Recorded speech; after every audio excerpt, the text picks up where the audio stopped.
Hello again. This, after some confirmation, is part 6 of my thoughts on Star Wars. And I was correct. The last one was part 5. And yeah. Anyway, I ended off, I think, with talking about one of the standalone movies, which was Solo. Oh, jeez. Man, that guy's headlights were ridiculous.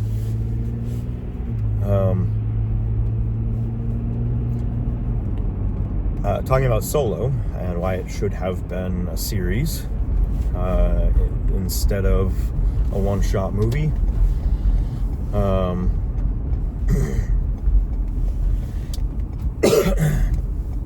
And that kind of leads in, I guess, to the various Star Wars series that Disney has been putting out. And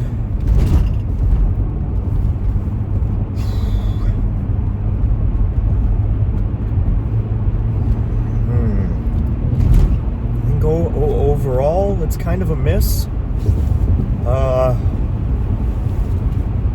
Because was it Bob Iger? He just doesn't understand. Period.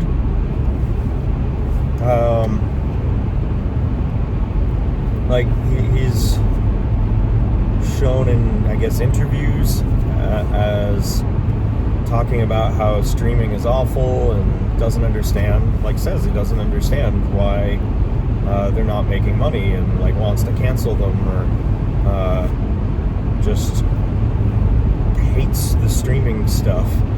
And I think that he just doesn't understand. And Dave Filoni, who has done some good things here and there, also I think might have lost his way.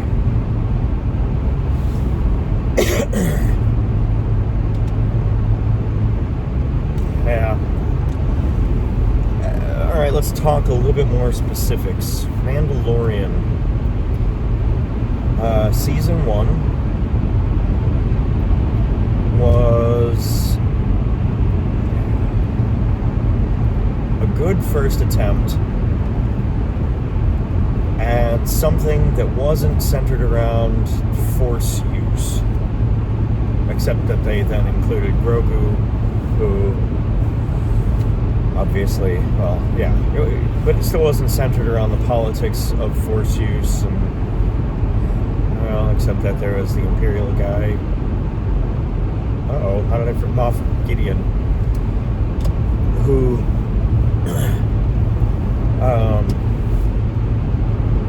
wanted Grogu for his own reasons. So I guess that's sort of political. Whatever. It shied away from the mass galactic scale story and focused on a couple people. Oh, okay. That person doesn't seem to want to pass me.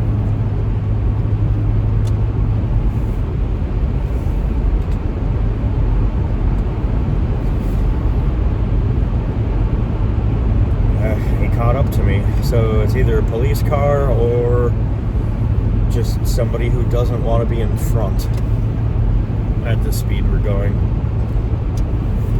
And to be clear, that's 9 miles per hour above the speed limit. Alright, so where was I?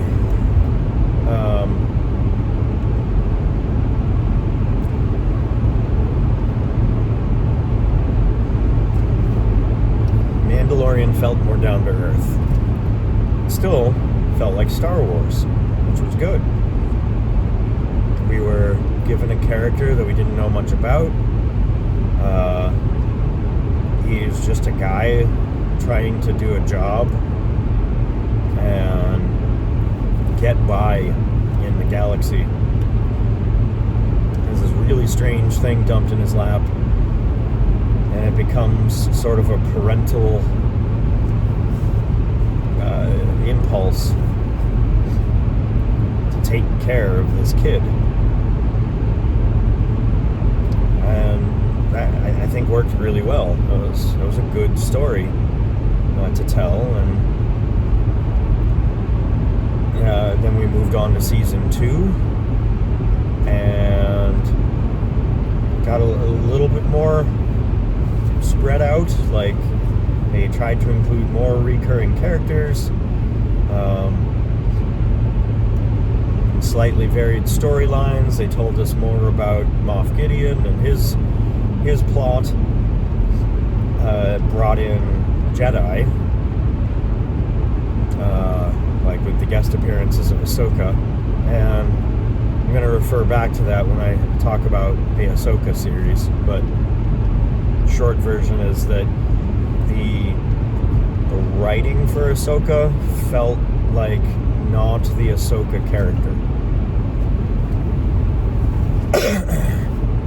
And for those of you who are not familiar with her origin, the series called, the animated series called The Clone Wars, that's 10 seasons long or so, is essentially the story of Ahsoka, and has less to do with the Clone Wars. It's just sort of set in that timeline.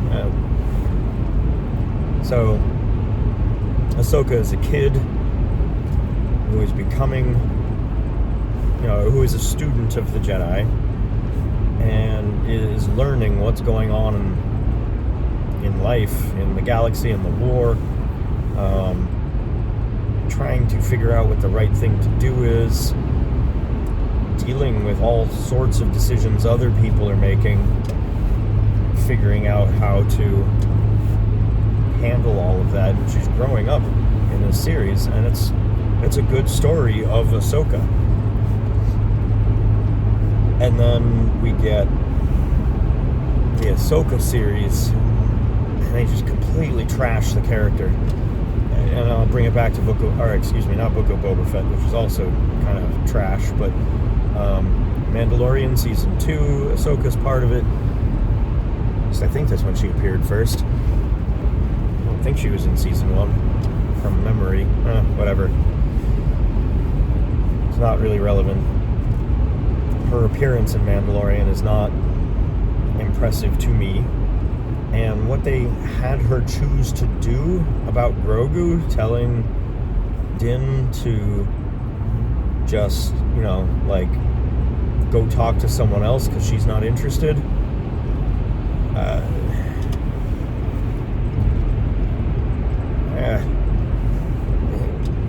It feels like a weak excuse to keep the Mandalorian and Din together.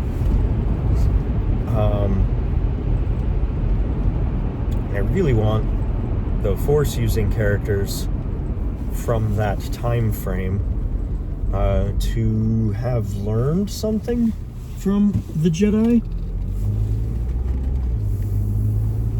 The failures, the mistakes, what led to the downfall. But they're having this Padawan that wasn't very Jedi-like, or wasn't very like the Jedi of her time, who somehow ended up just like them, arrogantly declaring that she knows what's best. And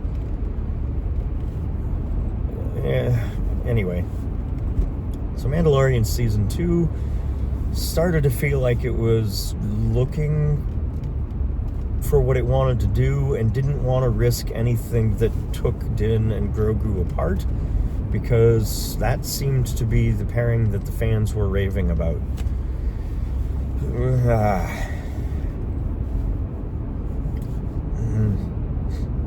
Right ahead. Make a longer term plan so that you can tell this story of these two people that are interconnected, whose paths don't always match, but they always come back to each other. Maybe even as a friendly new part of the Jedi of the time, thinking, you know what, the weird discipline of the Jedi was not working, so maybe we should be a little bit more like schools that understand children. Yeah.